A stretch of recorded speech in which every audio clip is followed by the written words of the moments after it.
बिस्मिल्लाहिर्रहमानिर्रहीम, अस्सलामु अलैकुम।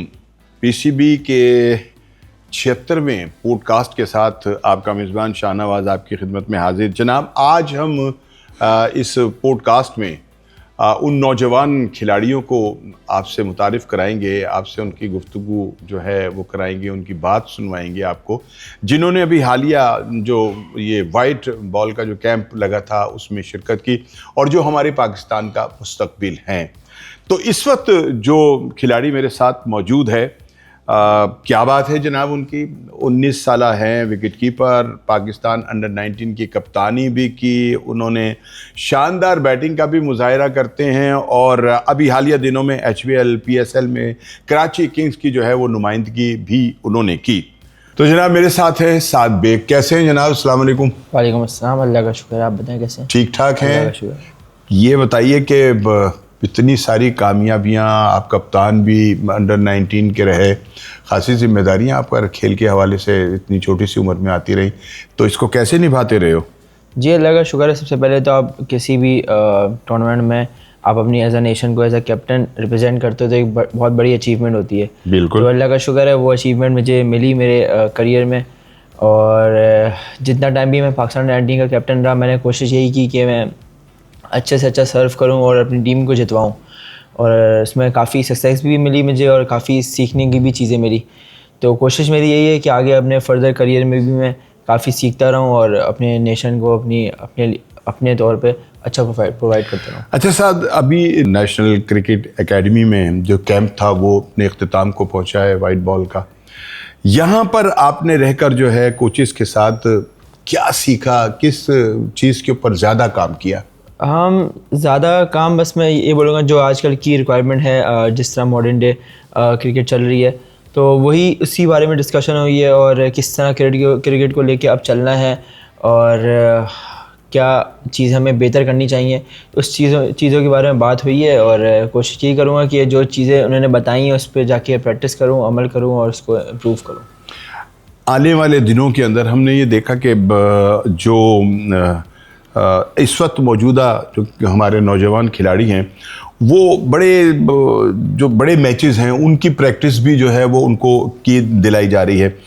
अब आपकी जो ये इतने बड़े मैचेस में शिरकत करना, यानी प्रैक्टिस के तौर पे मैं कह रहा हूँ, तो ये जो आपकी गेम अवेयरनेस है ये इसमें कितना माविन साबित होता है और कितना आपको इसका फ़ायदा जो है वो होता है? नहीं, ऑब्वियसली जब हम लोग इतने पहली बात तो इतने बड़े बड़े प्लेयर्स के साथ हम लोग कैंप कर रहे हैं और कोशिश यही होती है कि जो गेम अवेयरनेस उनको आती है उनसे सीखें।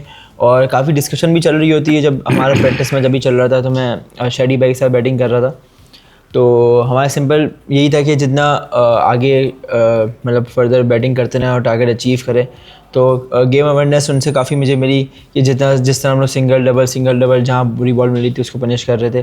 तो ऑब्वियसली जब आप ऐसे प्लेयर्स के साथ रहते हो तो आपको ज़रूर सीखने का अमल रहता ही उनके साथ। कायद-ए-आज़म ट्रॉफ़ी 2025-26 बड़ा अच्छा गुजरा आपके लिए, बड़ी अच्छी शानदार कारकर्दगी आपने उसमें दिखाई और कराची ब्लूज़ के साथ टूर्नामेंट के बेहतरीन खिलाड़ी जो थे वो भी आप करार पाए। इस टूर्नामेंट में जो आपने तजर्बात हासिल किए उसको किस निगाह से देखते हैं और ये तजर्बे जो हैं ये आपके आगे चल के फ्यूचर में कितने कारआमद साबित होंगे? नहीं, सबसे पहले तो मैं यही कहूँगा कि उसके लिए एक कायद-ए-आज़म ट्रॉफ़ी के लिए मैंने काफ़ी पहले मेहनत की हुई थी। फर्स्ट मैंने हनीम मोहम्मद ट्रॉफ़ी के लिए वहाँ रन किए, फिर कायद-ए-आज़म ट्रॉफ़ी में रन किए, प्लस बेस्ट विकेट कीपर बना। तो ऑब्वियसली वहाँ पर बस मेरा यही टूर्नामेंट से पहले मेरा यही गोल था कि मैंने इस टूर्नामेंट में सबसे अच्छा करके जाना है और अपनी टीम को जिताना है।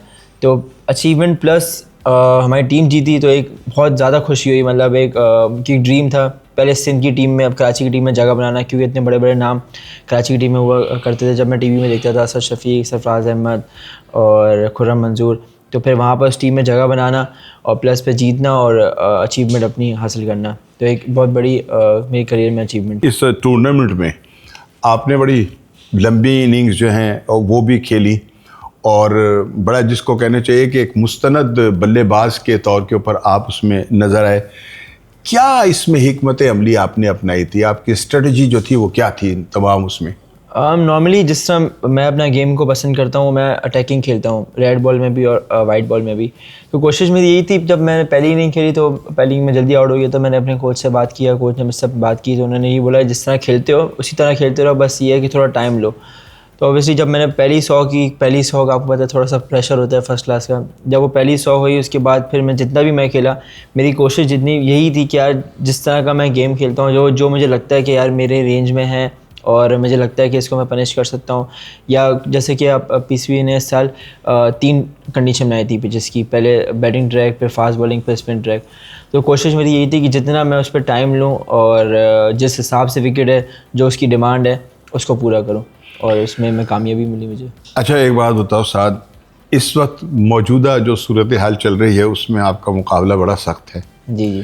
आपके साथ बड़े 2 मुस्तनद विकेट कीपर जो है ना वो मौजूद हैं। सुहेल नज़ीर की मैं बात कर रहा हूँ और गाजी गौरी की भी बात कर रहा हूँ। तो उन दोनों के होते हुए, यानी उन दोनों कारामद विकेट कीपर्स के होते हुए, आप क्या देख रहे हैं कि आपकी जगह किस हद तक बनती है और अब आपको क्या करना पड़ेगा कि आप उनके मुकाबिल जो है बेहतर नज़र आना शुरू हो जाएं? नहीं, जगह तो मुझे नहीं लगता मैं उसमें, ये वैसे मेरा जो काम है वो ये है कि मैं जो भी पीसीबी का टूर्नामेंट हो उसमें परफॉर्म करूं, अपनी मेहनत करूं और परफॉर्म करूं। बाकी जगह जब बनेगी वो इंशाल्लाह अल्लाह ताला उसका बिल्कुल सिला देगा। और ये है कि जितने भी जो मेरे हाथ में कंट्रोल है, मैं उसको कंट्रोल करूं, परफॉर्म करूं, जो आप कर सकते जो हो मैं कर सकता हूं, बस बाकी अल्लाह पे। अच्छा, विकेट कीपर आप आए और अगर हम विकेट कीपिंग में पाकिस्तान को देखते हैं, ज़रा थोड़ा सा माजी में चले जाते हैं, बड़े अच्छे अच्छे नाम हमारे सामने मौजूद हैं जिन्होंने विकेट कीपिंग के अंदर पूरी दुनिया में अपना लोहा जो है वो मनवाया। मौजूदा दौर में भी जिस शहर से आप ताल्लुक़ रखते हैं उसमें सरफराज अहमद साहब जैसे विकेट कीपर जो हैं वो आपके पास मौजूद हैं। आप ज़ाती तौर के ऊपर किस विकेट कीपर को फॉलो करते हो और किससे उसको देखकर कितनी रहनुमाई जो है वो हासिल करते हो? मुझे सर शुरू से अपने स्टार्टिंग करियर से सर राशिद लतीफ़ बहुत पसंद थे एज अ विकेट कीपर। मैंने उनकी काफ़ी वीडियोस देखी हैं और काफ़ी दफ़ा कहा भी है कि मुझे हमेशा मैंने उनको ही देखा है। और जब भी मैं जाता हूँ या उनकी एकेडमी में वहाँ प्रैक्टिस करता हूँ, तो जब भी मेरी उनसे मुलाकात होती है तो मैं उनसे ही बात करता हूँ और उनसे ही चीज़ें सीखने की कोशिश करता हूँ। आपके पास ना अंडर 19 का बड़ा तजुर्बा है, जी। ठीक है ना, और फिर पाकिस्तान अंडर 19 वर्ल्ड कप जो थे उसके आप कप्तान भी रहे। ये जो लीडरशिप का एक तजुर्बा होता है या लीडरशिप का जो एक प्रेशर होता है, इसको आप किस निगाह से देखते हो, कैसा लगा आपको? और एक बतौर प्लेयर जो डेवलपमेंट में आपकी जो है वो ये तमाम तजुर्बा जो है वो किस कदर कारआमद साबित होता है? नहीं, बिल्कुल सही कह रहे हैं आप। लीडरशिप का एक जब मैंने स्टार्ट किया अपना फर्स्ट कोई पर लीडरशिप अंडर 19 की, तो ऑब्वियसली प्रेशर होता है, हर चीज़ में आके आपको प्रेशर होता है। लेकिन फिर मैंने उसको प्रेशर को एंजॉय करने जब मैं लगा तो मुझे बड़ा मज़ा आया। खुद भी जब मैंने 19 वर्ल्ड कप में एज कैप्टन मैं था तो मैंने अपनी कैप्टनसी को बहुत एंजॉय किया। प्लस मुझे बड़ा अच्छा लग रहा था क्योंकि मैं स्टार्टिंग से कैप्टनसी करता आ रहा हूँ 13, 16, 19। तो मुझे पैदाइशी कप्तान है आप। ये कह सकते हैं, लेकिन कोशिश मेरी होती है जहाँ भी मुझे एज ए कैप्टन मौका मिले तो जो मुझे अच्छा लगता है कि उसमें मैं परफॉर्म भी करता हूँ और मुझे लीडिंग करने का शौक़ भी है, तो फिर उसमें मुझे अच्छा मज़ा आया काफ़ी। अच्छा, ये जो लीडरशिप का जो एक है आपका सफ़र, जिसमें अंडर 13, 16, 19, ठीक है ना, यहाँ तक आप पहुँचे, तो इस सफ़र को आप किस निगाह से देखते हैं कि ये कोई हादसाती एक वो था या आप में बतौर कप्तान मतलब जो एक सलाहियतें होती हैं वो मौजूद थी? जब शुरू से कप्तानी कर रहा था तो कोच मुझे यही कहते थे कि मतलब तुम्हें वो स्किल्स हैं, तुम टीम को लीड कर सकते हो। तो बस कोशिश मेरी यही थी कि जहाँ मुझे मौका मिले या जहाँ भी मुझे ऐसा हो कि मुझे कैप्टनसी मिल रही है तो वहाँ पर मैं उसको प्रूव करूँ कि मैं टीम के लिए अच्छा रिज़ल्ट दे सकता हूँ एज अ कैप्टन और टीम को अच्छा लेके चल सकता हूँ। कोशिश बस मेरी, मैं अपनी जो चीज़ें थी उनको और मज़ीद अच्छे से अच्छा करना चाह रहा था और अभी भी करना चाहता हूँ। तो बस यही है कि जहाँ भी मुझे मौका मिले एज अ प्लेयर, किसी भी तरह कोई भी रोल हो, मैं उसमें अच्छा करूँ। इस साल आप HPL PSL में कराची किंग्स की जानिब से खेले, 50 भी की। ये जो अपना हमारी PSL है, इसके अंदर नौजवान खिलाड़ी और दुनिया के बड़े बेहतरीन खिलाड़ी मौजूद होते हैं, इन लोगों से आपने क्या सीखा और जो ड्रेसिंग रूम का एक माहौल होता है उसको आपने अपने लिए कितना सूदमंद जो है वो महसूस किया? बिल्कुल सही कह रहे हैं आप। जैसे हमारी टीम में मोइन अली, डेविड वार्नर और बहुत सारे ऐसे स्टार्स थे जिनसे सीखने को काफ़ी कुछ मिला। मोइन भाई से मेरी काफ़ी ज़्यादा बात होती रहती थी। इस साल काफ़ी ज़्यादा हम लोग मतलब उन्होंने मुझे काफ़ी चीज़ें बताई भी, और जिस तरह मोइन अली उर्दू बोलते हैं? जी जी ठीक ठाक आती है, उनको समझ में भी आती है, बोलते भी हैं। अच्छा।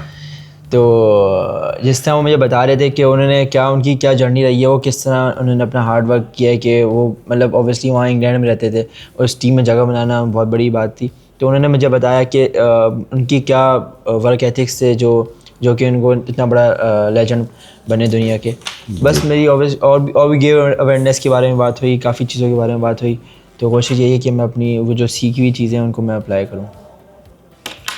अच्छा साद, अब आखिर में मैं आपसे ये पूछूंगा कि आप मुख्तलिफ़ फॉर्मेट्स में अपनी सलाहियतें जो हैं वो मनवाते हैं। मैं ये पूछना चाहूँगा कि आप मतलब मुख्तलिफ़ फॉर्मेट्स में जब आते हैं तो आपका जो सोचने का मेयार होता है वो क्या होता है? आपकी प्लानिंग क्या होती है कि आपने अब किस तरह से खेलना है? अब जाहिर है कि अल्लाह करे कि वो वक्त भी आए कि जब आप रेड बॉल भी खेल रहे हैं और बहुत अच्छी खेलते तो हैं वैसे आप, लेकिन ये कि पाकिस्तान की नुमाइंदगी इसमें करें। तो आप ये जो तीनों फॉर्मेट हैं इनको किस तरह से मतलब तकसीम करते हैं अपनी तैयारी के लिए? तैयारी के लिए तो मैं सिंपल यही करता हूँ कि जब ऑफ सीज़न होता है तो हम ये प्लान करता हूँ कि यार मैंने इतने प्रैक्टिस सेशन इस फॉर्मेट के करने हैं और इस प्रैक्टिस सेशन इस फॉर्मेट के करने हैं। तो बस मेरा सिंपल यही होता है कि जब मैं वाइट बॉल में आता हूँ तो ऑब्वियसली आपके पास टाइम कम होता है और इसमें आपको डिसीजन जल्दी लेने पड़ते हैं। तो बस मेरा सिंपल ये होता है कि मैं जितने जो गैप्स हैं, जो फील्ड पोजीशन है, बॉलर क्या सोच रहा है, उसके ज़रा थोड़ा आगे बढ़ के सोचूं और रन स्कोर करूं, मैक्सिमम जितने रन स्कोर कर सकता हूं, क्योंकि रन ही आपकी एक सलाहियत है जो आप डाल के आप अगले प्रेशर कर सकते हो। बिल्कुल। चलें जनाब, एंजॉय करें और बहुत सारी दुआएं आपके लिए कि अल्लाह आपको मज़ीद कामयाबियां और कामरानियां दे और आप पाकिस्तान का असासा साबित हो। बहुत शुक्रिया। Thank you. जी नाज़रीन, तो हमारे पॉडकास्ट के अगले मेहमान हैं शामिल हुसैन। आप जनाब, तारुफ आपका क्या किया जाए, 21 साल आप लेफ्ट हैंडर बैट्समैन हैं और बहुत उम्दा खेलते हैं, और अभी बांग्लादेश के ख़िलाफ़ जो था उनका इंटरनेशनल डेब्यू जो था वो भी हुआ, और डोमेस्टिक सर्किट में जो है उनके खेल की, बैटिंग की, कप्तानी की धाक जो है वो बिल्कुल नुमायाँ है। पाकिस्तान की अंडर 19 की नुमाइंदगी की, पाकिस्तान शाहीन के कप्तान रहे और इस वक्त PSL में भी अपनी सलाहियतों का लोहा जो है मनवाया है। शामिल हुसैन, अस्सलाम वालेकुम। वालेकुम अस्सलाम। कैसे हो आप? अल्हम्दुलिल्लाह बिल्कुल ठीक। आप ठीक ठाक हो? तैयारियां जा रही हैं? बिल्कुल तैयारी है। डेब्यू तो आपका हो गया है, हाँ जी, तो अब आगे भी आपने खेलना है पाकिस्तान के लिए, इंशाल्लाह। तो क्या सोचे हैं, क्या मतलब आप अपने आप को ज़हनी तौर पर, जिस्मानी तौर पर कितना तैयार कर रहे हैं आने वाले वक्त के लिए? देखें डेब्यू के बाद यही प्लेयर का प्लान होता है कि वो इम्प्रूव करे, जो आप गलतियां करें आप उनसे सीखें। फिर ऑब्वियसली ऐसे जब हमारे वाइट बॉल के वगैरह कैंप्स लगते हैं उसमें हमारी कोशिश यही होती है कि हम अपने आप को इम्प्रूव करें, फिज़िकली फ़िट करें और अपनी टेक्निक और बेहतर करें, गेम अवेयरनेस पैदा करें। और फिर जब हम अपने सीनियर प्लेयर साथ हम लोग खेल रहे होते हैं तो हम उनसे जितना कुछ सीख सकते हैं, क्योंकि उनका इंटरनेशनल क्रिकेट के अंदर उनका काफ़ी एक्सपोजर है, तो ये होता है कि उनसे जितना सीखें और उसको अपनी गेम पे अप्लाई करें और डे बाय डे बस एक बेहतर प्लेयर बनते जाएं। शामिल, जब आप आए पाकिस्तान के लिए, आपने मतलब अपना करियर स्टार्ट किया, खेलना शुरू किया, बड़ा आप पर दबाव था मुख्तलिफ हवालों से, और मैंने मुख्तलिफ हवाले कहा है, आप समझ ही गए होंगे। तो आपने उस दबाव को कैसे लिया और लोगों को कैसे बताया कि मैं मतलब कोई एम ही नहीं बल्कि मेरी सलाहियतें हैं? उस मुश्किल दौर के अंदर आपने अपने आप को कैसे एडजस्ट किया? देखिए, मुझे मेरे वालिद साहब से ये सीख हमेशा मिली है कि अगर आप एक काम कर रहे हैं तो वो सबसे पहले आप अपनी खुशी के लिए करें। तो मेरे लिए यही होता है कि अगर मैं क्रिकेट खेल रहा हूँ, मैं कोई भी अगर चीज़ कर रहा हूँ तो मैं अपनी खुशी के लिए करूँ। तो उस वक्त जब वो बातें हो रही थी तो मेरे दिमाग में बस ये था कि मैं अगर अपने आप से खुश हूँ तो फिर बाकियों के ओपिनियन इतना मैटर करते हैं नहीं। ठीक। अगर मेरे घर वाले मेरे से खुश हैं, अगर मेरे वालिद साहब जो मेरे कोच है वो मेरे से खुश हैं, फिर बाकी ओपिनियंस तो वो तो चेंज होते रहते हैं। ये एक सच है हमारे मीडिया का, पूरी दुनिया की मीडिया का, तो ये तो होता रहेगा। तो मेरा तो बस यही होता है कि मैं अपनी गेम पे ध्यान दूँ और अपनी गेम से खुश हूँ। हाँ, अगर मैं अपनी गेम से ना खुश हूँ वो एक अलग चीज़ है, लेकिन वो एक बहुत आसान चीज़ है। अगर मैं एक चीज़ से खुश नहीं हूँ तो उसके ऊपर मैं बस काम करूँगा, मेहनत करूँगा और उसको बेहतर करूँगा। तो उसको मैंने इतना सर पे चढ़ने नहीं दिया। ऑब्वियसली वो पहली दफ़ा इतना एक्सपोजर मिला था मुझे, तो वो एक नई चीज़ थी मेरे, लेकिन मेरे जितने सीनियर्स थे मेरे साथ, सलमान अली आगा थे, हारिस रऊफ थे, इब्रार अहमद थे, उन्होंने मुझे काफ़ी कुछ सिखाया। उन्होंने मुझे बताया कि इसके साथ किस तरह डील करने का, ऑब्वियसली वो उसके थ्रू जा चुके हैं। तो यही था कि मैं अपने ऊपर ध्यान रखूँ। वो हम इसको प्रोफेशनल टर्म्स में कहते हैं वाइट नॉइज़। तो उसको आप वाइट नॉइज़, आप उस पर इतना ध्यान नहीं देते, वो बस बैकग्राउंड में होती है, तो उसको उसी हद तक रखें और उसको अपने दिमाग के अंदर ना दें। अच्छा, वाइड बॉल का कैंप जो है वो ख़त्म हो गया है और आपने अपने कोचेस के साथ भी इस पर काम किया होगा। किन किन चीज़ों के ऊपर आपने ज़्यादा काम किया? देखें, आई थिंक कि इंटरनेशनल क्रिकेट के अंदर या जो हाई लेवल क्रिकेट है उसके अंदर जो सबसे बड़ी रिक्वायरमेंट होती है वो गेम अवेयरनेस है।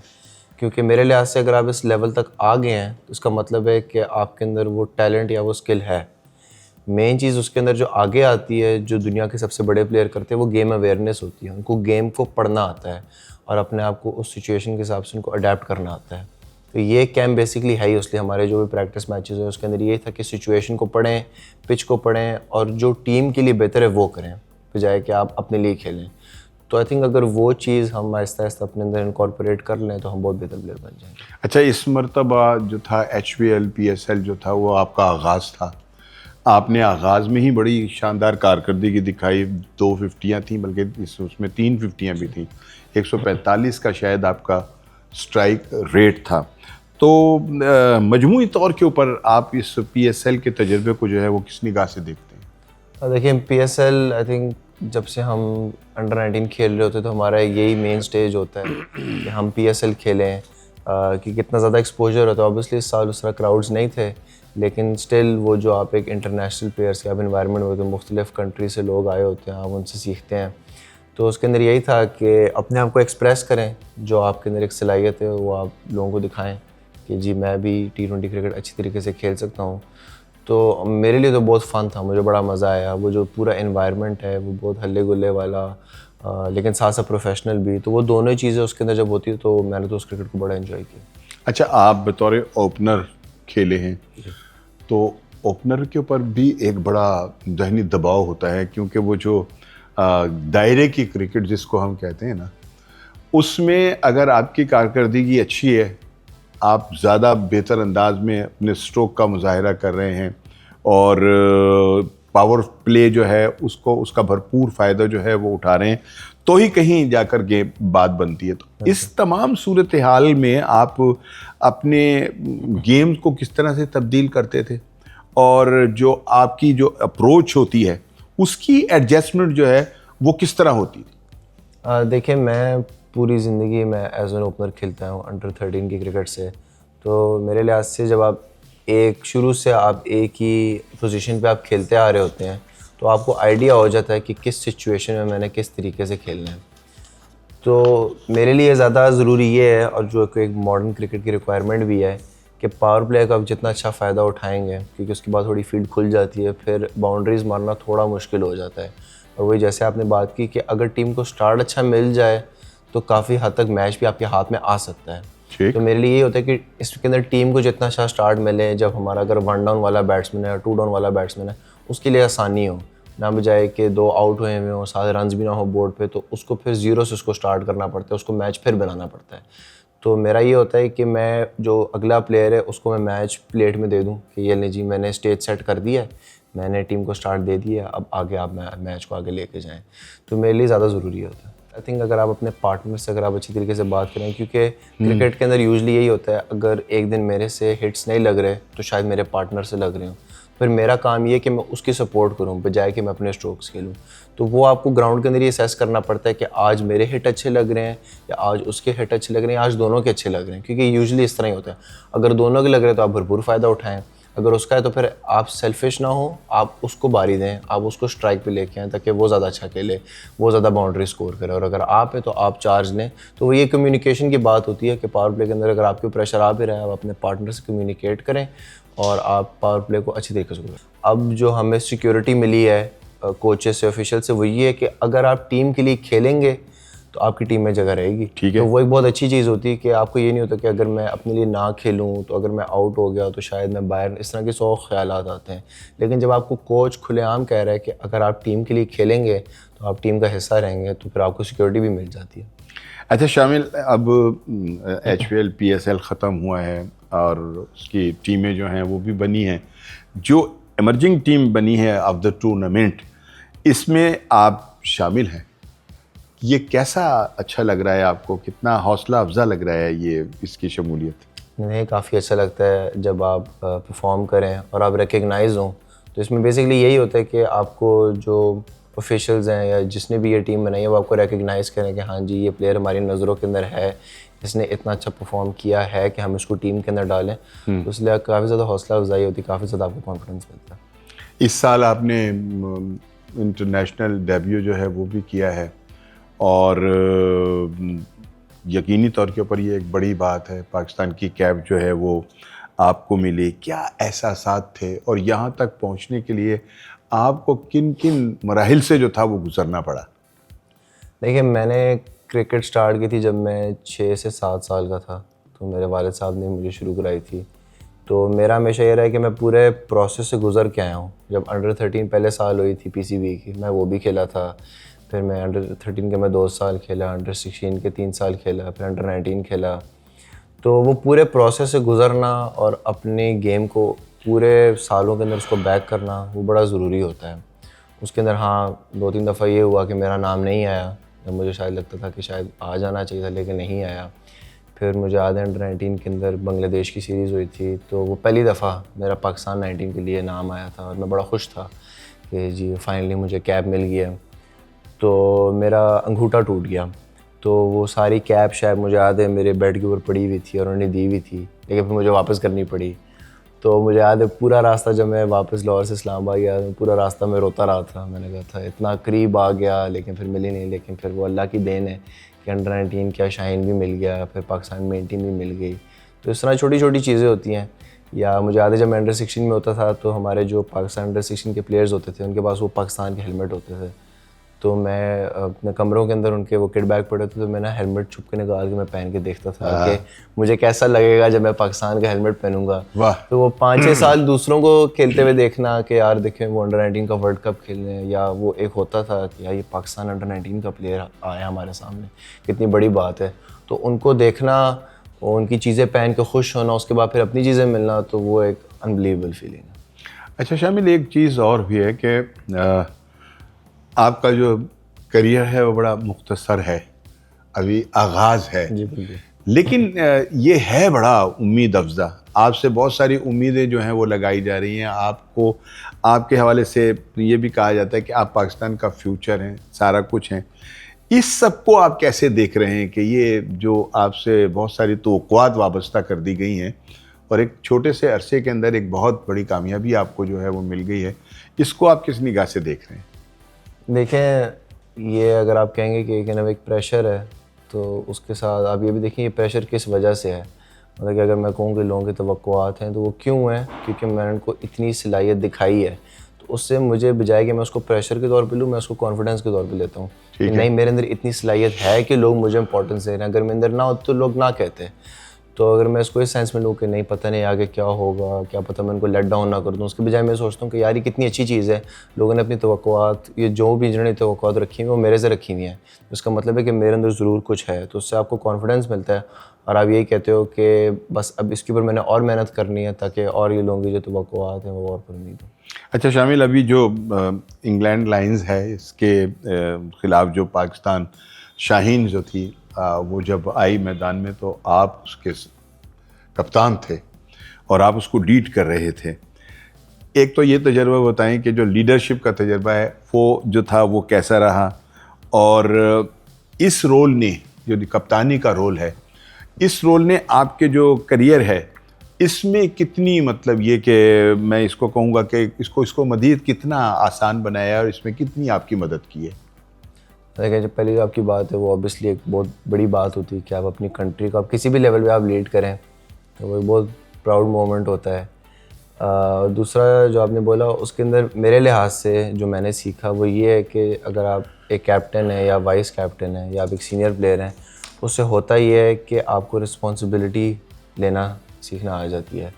तो जब आप कैप्टन होते हैं तो आप हमेशा पहले टीम के लिए सोचते हैं, तो उससे जब आप एज अ प्लेयर भी जाते तो आपका माइंडसेट वही रहता है कि जी मैं अगर कैप्टन था तो मैं इस तरह टीम के लिए सोच रहा था, तो इवन अगर मैं एज अ प्लेयर हूँ तो मैं पहले टीम को रखूँगा।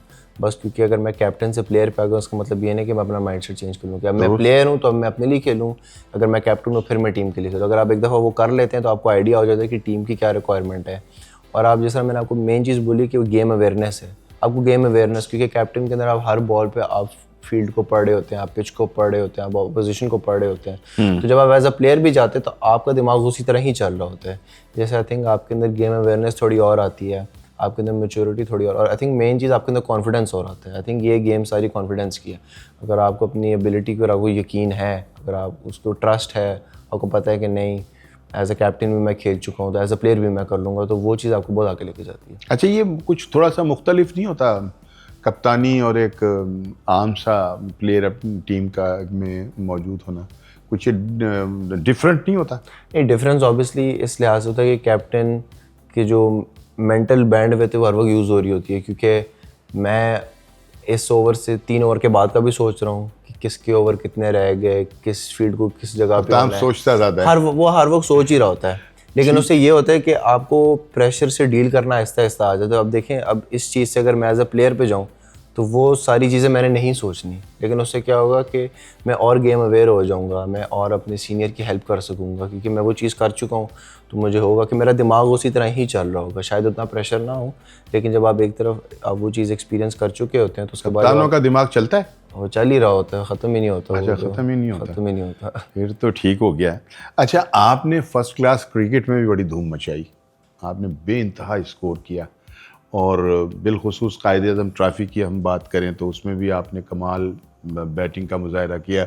एक डबल सेंचुरी जो है वो भी आपके क्रेडिट में है। तो ये जो रेड बॉल का जो वो है एक तजर्बा, ये आपको लेके जा रहा है अब टेस्ट की तरफ। इसको आप किस निगाह से देख रहे हैं कि एक तरफ वाइट बॉल है और एक तरफ रेड बॉल है, फिर रेड बॉल में भी आपकी खासी रंजें हैं, तो इस हवाले से भी कुछ मतलब ये कि आप सोच रहे हैं? देखें, ऑब्वियसली हम तो चाहते हैं कि हम जितने फॉर्मेट्स खेल सकें हम खेलें, लेकिन आई थिंक कि अगर मैं रेड बॉल क्रिकेट को इतनी इंपॉर्टेंस ना देता या मैं अपने आप को as a white ball player रख लेता तो शायद मैं आज इधर ना बैठा होता, क्योंकि जो रेड बॉल क्रिकेट ने मुझे सिखाया, जो उसने मेरी बैटिंग को हेल्प किया, वो शायद वाइट बॉल क्रिकेट ना कर सकती। तो जब मैंने फर्स्ट क्लास के अंदर मैंने डेब्यू किया था, मेरे से रन्स बिल्कुल भी नहीं हुए, क्योंकि मुझे आइडिया नहीं था। वो एक नई क्रिकेट थी मेरे लिए कि रेड बॉल को किस तरह खेलना है। तो लेकिन फिर जब रेड बॉल मैंने ज़्यादा खेले, थोड़ी से मैंने ज़्यादा मैच खेले, उसके बाद मुझे वाइट बॉल में बहुत ज़्यादा हेल्प हुई। तो I think red ball cricket बहुत ज़रूरी है, और अगर आपके रेड बॉल के अंदर अगर आप रन्स कर सकते हो तो उसके बाद आपके लिए वाइट बॉल खेलना और बहुत ज़्यादा आसान होगा, जो कि मैंने फ़ील किया था। अच्छा शामिल, माजी में अब देखें तो PGL जो है उसमें आपका साथ सर विवियन रिचर्ड के साथ हुआ है, और एक बड़ा नाम दुनिया है क्रिकेट का कि उनको देखते हैं लोग, उनकी फिल्में देखते हैं, वो जो उन्होंने इनिंग्स खेली हैं वो देखते हैं, उससे बहुत कुछ सीखने का। तो जब आप उनके बिल्कुल ही करीब हो गए, आपके साथ हो गए, तो आपने उनसे क्या कुछ सीखा और ये तजर्बा जो है ये कितना बेहतर रहा? आई थिंक मेरी ज़िंदगी में शायद ये one of the most important time था जब मैं सर विव रिचर्ड्स के साथ में था। तो ऊपर से क्योंकि मैं कैप्टन भी था तो मेरी काफ़ी डायरेक्ट कॉन्वर्सेशन भी उनके साथ होती थी। तो मतलब कि मैं कहता हूँ कि वो प्लेयर तो बहुत आला थे, लेकिन मैंने उनसे बेहतर इंसान भी कभी नहीं देखा। अच्छा। कि जितने वो डाउन टू अर्थ हैं, जितना वो जिस तरह हेल्प, जिस तरह लगता ही नहीं है कि वो सर विव रिचर्ड्स होंगे, लगता है वो कोई हमारे साथी ही थे वो। तो उनका जो मैंने उनसे एक चीज़ सीखी वो ये था कि वो ज़्यादा ये टेक्निक के ऊपर ध्यान नहीं देते थे, वो सिर्फ दिमाग के ऊपर ध्यान देते थे कि प्लेयर सोच क्या रहे। कहते थे प्लेयर को हमेशा पॉजिटिव सोचना चाहिए, चाहे जो मर्ज़ी हो। अब फाइनल के अंदर हमें 226 लगा हुआ था एज एन अंडर 19 टीम, वो ज़्यादा प्रेशर होता है काफ़ी कि 226 आपको फाइनल में करना है, लेकिन उन्होंने मुझे आके बोला, कहते हैं कर लेंगे, तुम जाओ, तुम अपनी गेम खेलो, हो जाएगा। जबकि उस वक्त मैं बड़े प्रेशर में था, मैं कप्तान भी था और इतना बड़ा फाइनल था। तो वो उस तरह की छोटी छोटी चीज़ें जो आपको मेंटली आपको सपोर्ट करते हैं। बीच में 1-2 मैचेस मेरे से नहीं हुए, वो ख़ुद मेरे पास है, कहता है तुम सबसे अच्छे प्लेयर हो। अब ऑब्वियसली जब सर विव रिचर्ड्स आपको ये कह रहे हैं तो इससे बड़ी चीज़ एक अंडर 19 प्लेयर के लिए क्या हो सकती है। तो मतलब कि थ्रू आउट उन्होंने इतना अच्छा सपोर्ट किया, थ्रू आउट उन्होंने हेल्प की हमारी। और वो उन्होंने ना वो कोच वाला उन्होंने रोल नहीं अदा किया, उन्होंने एज अ दोस्त वाला उन्होंने रोल अदा किया, जो कि आई थिंक बहुत ज़्यादा ज़रूरी होता है। जब इतना बड़ा प्लेयर आता है हम शायद थोड़ा घबराते हैं उनसे बात करने के लिए, आउट ऑफ रिस्पेक्ट होता है कि हम उनसे ज़्यादा बात नहीं करना चाहते, लेकिन हम उनसे सीखना भी चाहते हैं। लेकिन उन्होंने हमारे साथ उन्होंने इतना क्लोज बॉन्ड बना लिए थे इतने कम वक्त के अंदर कि हमें मसला ही नहीं होता था। हम उनके साथ बैठ के नाश्ता कर रहे होते थे, हम उनसे मैच के बारे में बात कर रहे होते थे। तो वो मतलब कि मैं कहता हूँ कि अनफॉरगेटेबल एक्सपीरियंस है। मेरे साथ जितने मेरे प्लेयर्स थे उन सबको बस सर विव रिचर्ड्स ही याद आते हैं। यानी वो वाकई एक बड़ा खिलाड़ी तो है ही हैं, बड़े इंसान भी हैं। अच्छा, आखिर में मैं ये पूछूंगा, जब आप क्रीज पर होते हैं ना, तो आपका जो क्रीज पर रहना होता है, आपका सेटअप जो है वो दूसरे बैटर से बड़ा खासा जो है वो मुख्तलिफ होता है। इसका आपको क्या फ़ायदा होता है, ये बताइए। देखें, मैं जब से अंडर 13 खेल रहा हूँ तो पहली चीज़ लोग यही देखते हैं मेरे बारे में, क्योंकि थोड़ी वाज़ेह चीज़ है ये। लेकिन जो मेरा आगे उनको जवाब होता है वो ये होता है कि अगर एक बैट्समैन नॉर्मल हो के अगर उसने अपनी ज़िंदगी में शायद 50-60 हज़ार बॉल खेले होंगे, तो मैंने इस तरीके से 60 हज़ार बॉल खेले हैं। अब उसके अंदर हुआ ये है कि मेरी आँखें, मेरे हाथ, मेरा जिस्म, उसको आदत होगी इस तरह खेलने की। तो शायद देखने में ऐसा लगे कि मुझे नहीं पता लग रहा कि बॉल किधर है क्या है, लेकिन क्योंकि मैं 60-70 हज़ार बॉल खेल चुका हूँ तो मेरा जो माइंड मसल कनेक्शन है उसको पता है कि ये बॉल किधर है।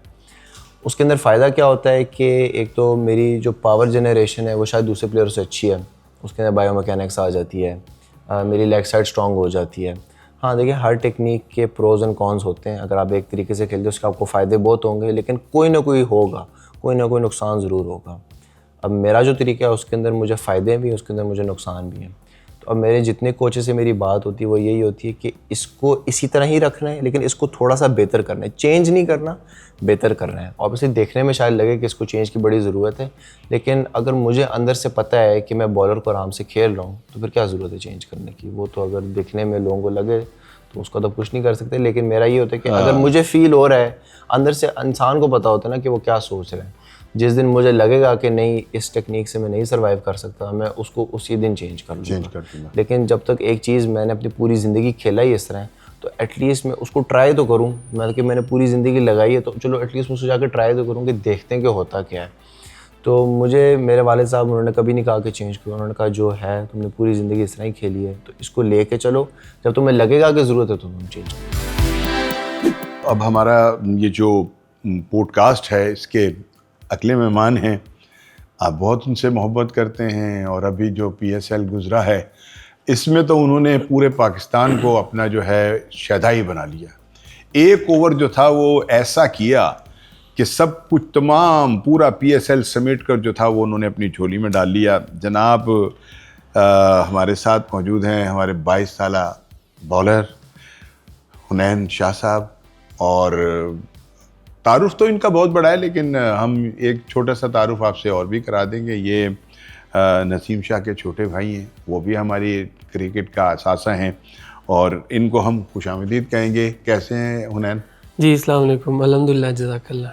ठीक ठाक है। अल्हम्दुलिल्लाह। कैसा रहा आपका ये PSL? अब तो ये तो यादगार बन गया पाकिस्तान के लिए भी और आपके लिए भी।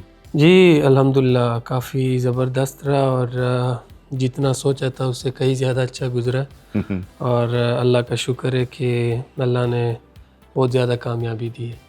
वो जो एक ओवर जो आपकी अब शनाख्त भी बन गया, वैसे तो आप माशाल्लाह बड़े बासलाहियत हैं, और जहां आपको मौका मिलता है आप अपने दिखा देते हैं अपने जौहर जो हैं कि आप में कितनी पोटेंशियल है और पाकिस्तान के लिए आप कितनी जल्दी बहुत अच्छा खेलेंगे।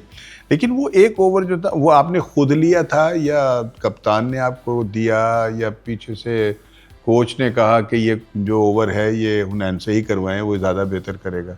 क्योंकि काम जो था वो तो इतना मुश्किल नहीं था, दूसरी टीम के लिए बहुत आसान था। क्या कहोगे?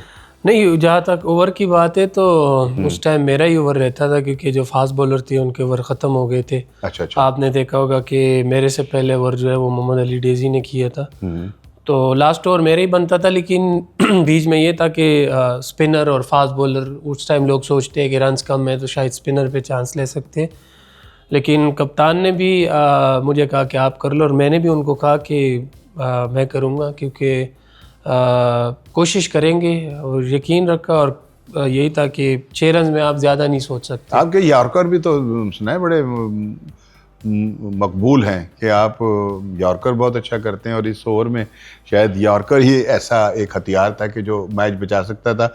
लेकिन एक चीज़ और है कि बाज़ औक़ात बंदा ये भी सोचता है कि यार मेरे तक की मुसीबत पै गई, मुझे अब ये 6 रन बचाना है, तो मेरे लिए तो बड़ा, ये तो नहीं जहन में आया?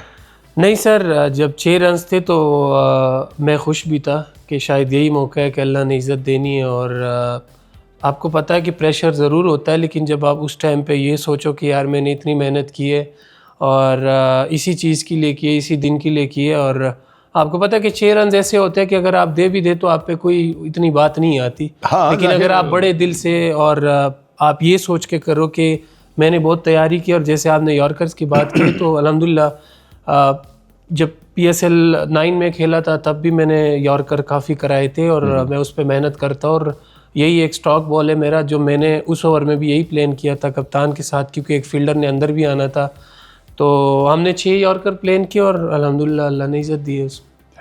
अल्लाह आपको और इज़्ज़त दे। आमीन। वाइट बॉल का कैंप जो है वो अपने इख्तिताम को पहुंच गया है, और अब ज़ाहिर है वाइट बॉल की टीम जो है वो भी अनाउंस होगी, बनेगी। ये जो कैंप में आप भी उस कैंप का हिस्सा रहे हैं, कोचेस के साथ आपने कौन कौन से ऐसे सेक्टर हैं कि जिनके ऊपर ज़्यादा काम किया अपनी बॉलिंग के हवाले से? जी बिल्कुल, क्योंकि आपको पता होगा हम आए थे T20 से PSL खेल के, तो शुरू दिन हमारी कुछ मीटिंग्स हुई है, तो उनमें यही डिस्कस किया था कि वनडे क्रिकेट की लाइन लेंथ क्या होनी चाहिए, और उसके ऊपर हमने बात की और फिर उस पर काम किया। तो ये कि अभी आगे भी इस पे काम करेंगे, लेकिन मेन चीज़ ये कि हमने बस चीज़ें सिंपल रखनी, और बात यही हुई है कि अपने लाइन और लेंथ को एडजस्ट करना है हर फॉर्मेट के हिसाब से। तो अभी फ़िलहाल यही है कि वनडे के हिसाब से अपनी लाइन लेंथ पे काम कर रहे हैं, और वेरिएशन जो है वो तो आप किसी भी फॉर्मेट में यूज़ करते हैं, लेकिन उसकी जो लाइन लेंथ है उसको आप ज़रा एडजस्ट करते हैं, तो उसी पे काम कर रहे हैं। और साथ में बैटिंग का थोड़ा सा बोला हुआ है, क्योंकि मैंने बैटिंग पे पहले भी काफ़ी काम किया हुआ है और मैं बैटिंग कर लेता हूँ। तो अब T20 में बैटिंग भी ज़रूरत बन गई है। T20 में नहीं, हर फॉर्मेट में आपको बैटिंग आनी चाहिए, और आपको पता है कि अगर आपको बैटिंग आती है तो आप की जगह ज़्यादा बन जाती है, और आपके चांसेस ज़्यादा होते हैं कि आप किसी भी फॉर्मेट में टीम के लिए खेलो। तो कोशिश यही है कि बैटिंग पे भी इंशाल्लाह काम करूँगा, और जो कोचेज़ ने मशवरा दिए उस पर जितना टाइम मिलेगा उसमें काम करेंगे, और इंशाल्लाह जब टाइम आएगा डिलीवर करेंगे। बताएंगे कि इस सब के बारे में कि ये कैसे तजर्बात थे और इनसे क्या क्या आप सीखते रहे? जी, ये बहुत मतलब काफ़ी ज़बरदस्त एक्सपीरियंस रहा मेरे लिए कि इतने क्रूशल टाइम पे परफॉर्म भी किया, और मौका भी मिला परफॉर्म करने का, और जहाँ पर सिचुएशन ऐसी बनी कि टीम को ज़रूरत हुई तो अल्हम्दुलिल्लाह कोशिश की और कामयाब भी हुए। कभी जैसे आपने ज़ल्मी वाली बात की है, तो उसमें भी ये था कि वो मैच हम बना दिया था हमने, क्योंकि 24 बॉल पे 23 रन चाहिए थे, फिर उसको आखिर ओवर के तक 14 रन पे लाना, तो मेरे ख़्याल से वो हमने बहुत फ़ाइट की थी। और आपको पता है कि T20 ऐसी क्रिकेट है कि आप एक बॉल भी मिस हो जाते हैं तो बैट्समैनों का आपको पता है आजकल कितने स्ट्रॉन्ग होते हैं, तो बस वो एक बॉल मिस हुआ और जिसकी वजह से वो मैच हम नहीं जीत सके। लेकिन ओवरऑल अल्हम्दुलिल्लाह काफ़ी अच्छा एक्सपीरियंस रहा, और जो सीखने को चीज़ें मिली है वो ये कि जब आप अंडर प्रेशर होते हैं उस टाइम पे ख़ुद को कैसे आपने अपने नर्व को कंट्रोल में रखना, और आपकी थिंकिंग क्या होनी चाहिए, आपका माइंडसेट क्या होना चाहिए। तो जो ओवरसीज़ प्लेयर थे जैसे मैक्सवेल था या मानस था हमारे कप्तान, तो काफ़ी चीज़ें उनसे भी सीखने को मिली है कि प्रेशर हैंडलिंग कैसे और कि माइंडसेट क्या होना चाहिए ऐसे बिग स्टेज पे आके। तो अल्हम्दुलिल्लाह काफ़ी अच्छा एक्सपीरियंस रहा ओवरऑल PSL। अभी वो दौरान गुफ्तगू यॉर्कर के हवाले से तो बात हुई, लेकिन मैं ये चाहूँगा कि ये यॉर्कर का जो फ़न है, इसको आपने सीखने में को मतलब हटकर कोई मतलब तैयारी की है, कोई ख़ास इसके हवाले से जो है प्लान किया कि इसको अब किस तरह से करना चाहिए और ये कैसे हो सकता है, इस पर कुछ बताइएगा। जी बिल्कुल, मैंने इसकी अलग प्रैक्टिस की थी और जैसे मैंने पहले भी मेंशन किया कि पिछले 6 महीने मैंने PSL को अपने माइंड में रख के यॉर्कर्स की जो मैंने प्रैक्टिस की थी वो मैंने टारगेट बॉलिंग की थी। और टारगेट बॉलिंग में मेरा डेली का ये काम होता था कि 2 या 3 ओवर में सिर्फ यॉर्कर मारता था और अपनी वो एक स्पेसिफिक एक फॉर्म बनाया हुआ था वो कोचेस के साथ, उसको रख के फिर हम उसको मारते थे।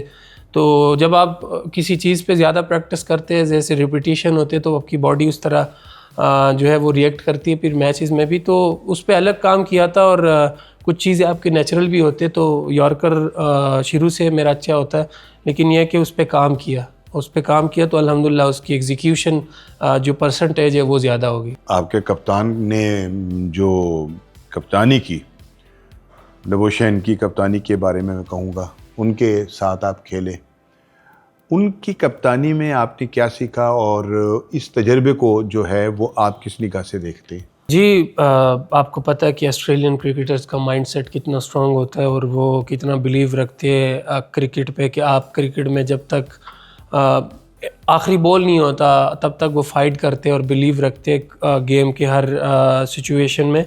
तो एक तो ये कि वो कूल माइंडेड है, काफ़ी गेम को समझने वाले लोग हैं, क्रिकेट को समझने वाले लोग हैं। और मेन चीज़ जो उनसे सीखने वाली थी वो ये थी कि माइंडसेट वो मेरी वजह से एक बात हो रही थी मैक्सवेल से, तो मैंने उनसे पूछा भी था कि आप कि बड़े मैचेस में आप कैसे अपने आप को समझाते या किस तरह आप ख़ुद को लेके चलते। तो उन्होंने एग्जांपल दिया कि अगर एक ओवर में 36 रन भी चाहिए तो आपके हाथ में 6 छक्के मारना, आप 6 छक्के मारो, अगर आप नहीं जीतते तो फिर वो आपके हाथ में नहीं है। अगर 40 रन भी चाहिए एक ओवर में आपके हाथ में, फिर भी 6 बॉल है, आप 6 छक्के मारो, बॉलर लाजमी गलती करेगा, नहीं भी करे आप जीत गए क्योंकि आपने 6 छक्के मार दी। तो माइंडसेट इतना स्ट्रांग हो तो फिर आप आखिरी बॉल तक लड़ते हो। वो मेरे ख्याल से फाइटर है, बहुत बड़े फाइटर है। ऑस्ट्रेलियन जितने भी क्रिकेटर होते हैं आपको पता है कि वो उनका माइंडसेट फाइटर्स वाला होता है। तो जो मेन हमने चीज़ सीखी उनसे ये है कि आखिरी बॉल तक लड़ना है, सिचुएशन जैसे भी हो, टिल द लास्ट बॉल आपने हार नहीं माननी और बिलीव रखना कि कुछ भी हो सकता है क्रिकेट। अच्छा हुनैन, आप के करियर में अगर देखें तो कुछ इंजरीज़ भी आपके साथ जो थी ना वो लगी रहीं और उन इंजरीज़ ने आपके लिए मुश्किलात भी खड़ी की, तो आपने इन मुश्किलात पर कैसे काबू पाया और अब मुकम्मल फिटनेस जो है उसके साथ आपने कम बैक किया है, इस पर कितना काम किया? पहले कुछ मुश्किलात बताएं ना कि मुश्किलात कितनी हैं? मुश्किलात जी, आप जैसे आपने बात की कि इंजरीज से वापस आना और इंजरी से रिकवर करना ये किसी भी क्रिकेटर के लिए आसान नहीं होता, स्पेशली फास्ट बॉलर्स के लिए, क्योंकि आप इंजरी होते हो और फिर आप काफ़ी सारी चीज़ें ऐसी होती है जिसको आप दोबारा आपकी पेस, आपकी बॉडी कंडीशन, उस सारी चीज़ों को वापस रिकवर करने में एक तो बहुत टाइम लगता है, तो बहुत मुश्किल होता है खुद से रिहेब करना। 6-7 महीने खुद किसी से पूछना, कभी किसी से पूछना, कभी किसको के पास जाना, तो वो चीज़ें बहुत मुश्किल रही है। लेकिन इंजरीज आपको एक चीज़ सिखाती है कि सब्र रखना और आपको ये यकीन होना चाहिए कि मैं इस क्रिकेट के लिए मैंने सारी ज़िंदगी दी है। तो अगर आप मेहनत करते हो और आपका यकीन ये हो कि मैं फ़िट होऊंगा, मैं खेलूँगा, मैं वो सारी चीज़ें दोबारा हासिल करूँगा। अब जब डोमेस्टिक की बात आती है तो मैं जब भी खेला अल्हम्दुलिल्लाह मैंने परफॉर्म किया, चाहे मैं 2 मैच खेला हूँ या 3 मैच खेला हूँ, लेकिन मैंने हर मैच में परफॉर्म किया। अब वो इंजरीज़ की वजह से नहीं खेलना वो अलग बात है, लेकिन मुश्किल बहुत रही है। मुश्किल ये है कि आप सम टाइम ये होता है कि आप आते हो 6-7 महीने लगा के रिहेब करते हो डिफरेंट फिजियो के साथ, डिफरेंट ट्रेनर्स के साथ, और फिर आते आपको इंजरी हो जाती है, तो एक तो आप दिल बर्दाश्ता भी हो जाते हो और चीज़ें बहुत मुश्किल हो जाती है। इंजरी क्यों हो जाती है? इंजरीज अब डिफरेंट चीज़ें आ जाती है बीच में। तो ये कि आप को ज़्यादा अपने ज़ाहिर है एक वजूद है ना ये, और इसको जितना आप यूटिलाइज कर सकते हो उतनी करेंगे। अगर इस पर ज़्यादा जोर लगा देंगे आप तो फिर यकीनी तौर पे इंजरी जो है। बिल्कुल सही बात की। सम टाइम ये होता है कि आपकी बॉडी ओवरलोड हो जाती है, आप ज़्यादा उस पर, क्योंकि डोमेस्टिक आपको पता है क्योंकि बड़ा लंबा सीज़न होता है, फिर डिपार्टमेंट का होता है, तो उस दौरान अगर आप ख़ुद को अच्छे से मैनेज नहीं कर पाते, या आपकी डाइट या आपकी रिकवरी बहुत ज़रूरी होती है, अगर वो अच्छी नहीं है, सम टाइम ये होता है कि आपको उस तरह वो रिकवरी मिलती नहीं है या उसकी फैसिलिटीज़ नहीं होती, तो फिर वो चीज़ें आप पे बर्डन हो जाता है, आपकी बॉडी में फटीक हो जाते हो और आप ओवरलोड पे मैच खेलते हो, ओवरलोड हो जाते हो, तो वो इंजरी हो जाती है। यही फास्ट बॉलर मैंने का जो काम आपसे बहुत पूछा tough वो इसीलिए पूछा कि जब ज़्यादा आप एक तो प्रैक्टिस कर रहे होते हैं, फिर मैचेस आ रहे होते हैं, भाई इंसानी वजूद है ना, हो जी, जाता होता है। अच्छा एक बात और बताओ मैम, आपके दोनों भाई माशाल्लाह बहुत अच्छी क्रिकेट खेल रहे हैं, पाकिस्तान के लिए खेल रहे हैं। छोटे भाई हैं आपके उबैद, बड़े भाई हैं नसीम शाह। जी जी जी। आपकी इन दोनों के साथ बॉन्डिंग जो है वो कैसी है, क्या है तालमेल है? बैठते हैं कभी गुफ्तगू शुनीद होती है, कभी उनसे मशवरे होते हैं? जी बिल्कुल, क्योंकि हम एक साथ रहते हैं कि घर में रहते हैं, तो बातचीत होती रहती है, बॉन्डिंग काफ़ी अच्छी है और काफ़ी गपशप लगती है, और कोशिश करते हैं कि घर में क्रिकेट डिस्कस ना किया जाए। क्यों? क्योंकि आपको पता है कि ग्राउंड में सारा दिन टेंशन, आप कभी किस चीज़ के बारे में सोचते हो, या कभी मैच होता है तो आप इतने टेंशन और इतने प्रेशर सिचुएशन से निकल के घर जाके फिर वही क्रिकेट डिस्कस करना, तो वो क्योंकि आपको पता है नसीम ये चीज़ें मतलब अवॉइड करता है कि घर में क्रिकेट के बारे में कोई बात करना या डिस्कस करना, तो कोशिश करते हैं वैसे गपशप लग जाए। ग्राउंड में तो आप एक जगह कभी शायद ही इकट्ठे होते होंगे तीनों, घर में ही तीनों इकट्ठे होते हैं? बिल्कुल ऐसे ही है, कब एनसीए में होते हैं, बातचीत होती अच्छा, है। आप तीनों भाई जो हैं फास्ट बॉलर हैं, आप में से कोई बल्लेबाज नहीं बना, किसी को बैटिंग का शौक है? हम नेचुरली फास्ट बॉलर, क्योंकि फास्ट बॉलर आपको पता है वो होते नेचुरल है, वो आप बनने की कोशिश करोगे तो आप नहीं बन सकते, तो नेचुरली बॉलर थे, लेकिन बैटिंग हम तीनों को आती है। कभी ख्याल आया अचानक, ये जो अब आज माशाल्लाह आप तीनों भाई जो हैं वो कौमी उफक के ऊपर एक रोशन सितारा हैं, तो ऐसा कभी जहन में आया था कि आप एक गांव से निकलेंगे और पाकिस्तान के लिए खेल जाएंगे? देखिए, जहाँ तक गांव की बात है तो इतना लंबा नहीं सोचा था, कि क्योंकि वहाँ पर आप ये सोच ही नहीं सकते थे कि हम पाकिस्तान टीम के लिए खेलेंगे या पाकिस्तान टीम में कैसे जा सकते हैं, या इवन फर्स्ट क्लास क्रिकेट, क्योंकि मुझे याद है कि हमारे वहाँ पर एक प्लेयर थे, वो फर्स्ट क्लास खेले हुए थे, तो वो हमारे लिए ऐसे थे जैसे कि मतलब बहुत बड़े प्लेयर हो या कोई दुनिया के बहुत बड़े स्टार हो, प्लेयर बड़ा ही होता है। तो मतलब उस टाइम की एक बात कर रहे हैं कि मतलब इतना हमें उस टाइम ये फैसिलिटीज़ और ये चीज़ें नहीं थी, और आपको पता है कि गांव में ना अकेडमीज़ है ना इस तरह की चीज़ें है, लेकिन जब नसीम आया और वो खेला, तो वहाँ से फिर आपको पता है कि जब एक बंदा आता है तो फिर पीछे सारे लग जाते हैं। तो हम आज सिर्फ हम नहीं कि मैं और उबैद, हमारे गांव से बहुत सारे लोग, आजकल आप लाहौर में या कराची में किसी भी एकेडमी में जाओ तो हमारे इलाके के या हमारे जो वहाँ के बहुत सारे लड़के आपको मिलेंगे फास्ट बॉलर। और ये आपको मैं एक बात बताऊँ कि हमारे वहाँ टेप बॉल में आप जितने भी मैंने वहाँ क्रिकेट खेली है, मुझे यकीन है कि हर टीम में से 3 से 4 फास्ट बॉलर ऐसे होते जो 140 प्लस बॉल करते हैं आराम से। यहाँ तक जब आप आ गए तीनों भाई, तो किसको आप क्रेडिट देंगे? कौन ऐसे, कुछ लोग ऐसे भी होंगे ना कि जिन्होंने आपकी इस कामयाबी में आपको यहाँ तक लाने में बड़ा किरदार अदा किया होगा, कुछ हैं कि जिनको आप क्रेडिट देना जी चाहेंगे? बिल्कुल है, अभी मैंने PSL में भी मेंशन किया था, मेरे बड़े भाई है, उन्होंने बड़ा सपोर्ट किया, बहुत स्ट्रगल किए हमारे लिए, क्योंकि आपको पता है कि अब्बू इजाज़त नहीं दे रहे थे घर से। नसीम से भी बड़े? नसीम से बड़े। अच्छा। क्योंकि घर से इजाज़त भी नहीं थी हमारे वहाँ, एक ही चीज़ कि पढ़ो पढ़ो पढ़ो, बस यही था, क्योंकि क्रिकेट में किसी का फ्यूचर किसी को नज़र नहीं आता था और ना ही पता था कि इसमें इतना आगे आप जा सकते। तो उन्होंने काफ़ी मेहनत की है हमारे ऊपर, हमें यहाँ तक लाने में और नसीम को लाने में, घर से इजाज़त देने में। फिर जो मेरे एकेडमी के ओनर है CEO मलक नसर साहब, उन्होंने शुरू में बड़ा सपोर्ट किया, और भाई को उन्होंने कहा था कि इसमें क्रिकेट की जो वो एक झलक है वो है, और इसमें वो टैलेंट है जो ये खेल सकता है। क्योंकि मैं उस टाइम वैसे ही गया था एकेडमी, और उन्होंने कहा कि आप नसीम के भाई हो, ऐसा हो ही नहीं सकता, आप बॉलिंग ना कर सकते हो।